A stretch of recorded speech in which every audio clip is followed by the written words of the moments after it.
decade with the Coyotes, with the Rangers for a year, and now Florida Panther defenseman Keith Yandle joins us here on Lunch Talk Live, voted by the players as the funniest guy in the NHL. Is it hard when you have been voted the funniest to continue to be funny on a regular basis? No, I said it before. I don't have Instagram or Twitter or anything, so I don't really have to put out too much material. So I just kind of stay under the radar and just try to make some jokes during games to get guys to laugh. That's pretty funny. So you have what, a 9 and a 7-year-old there at home? Yeah, yeah, two little girls, so we're just grinding away here with the homeschooling. How are you doing as a homeschool teacher? I would have been fired first week. Oh, no, actually, they would have just made me strictly the gym teacher. Um, yeah, my wife asked me to help out with some science or stuff like that. It's just not my style. I'm doing good with the making the lunches and gym class. That's about it.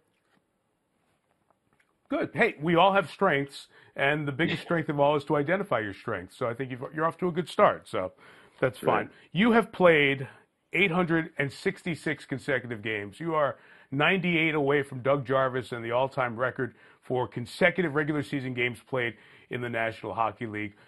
Is there any magic to it, Keith? Is there anything that gets you to that ability to answer the bell on a night in, night out basis for well over a decade now?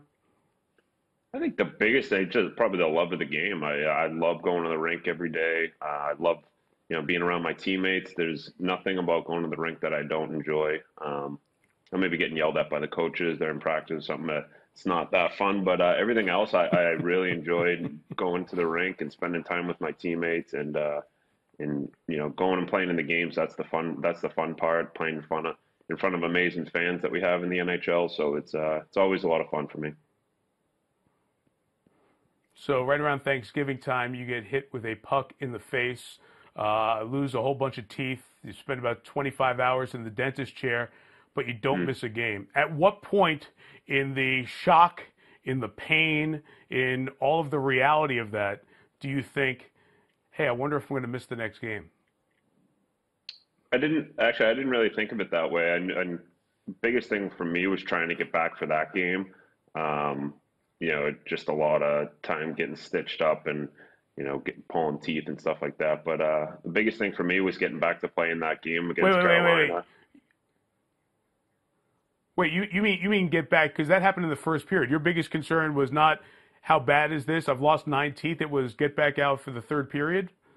Yeah, I mean, that was my biggest thing was, just trying to get Okay. back out and finish the game. Okay. But yeah, and I mean, once after when I found out I broke the upper part of the jaw, it was like, maybe I'll miss the game. But we played the next day, so it was kind of a quick turnaround. I didn't have to think about it too much.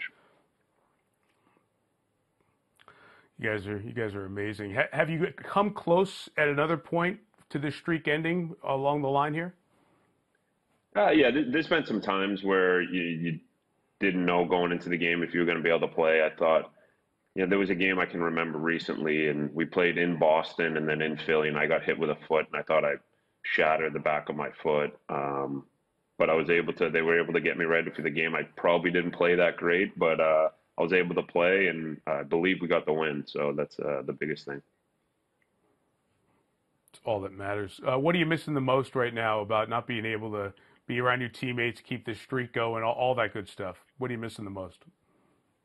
Well, I think when we ended, we were in a playoff race, and that's the best time of the year. Coming down to the Hmm. end, giving yourself a chance to play in the playoffs, and we were starting to play some good hockey. So that's probably the thing I miss the most is you work all summer, all year to put yourself in a position, and for us, we were right there, and we wanted those games to play to get in, try to get into the dance.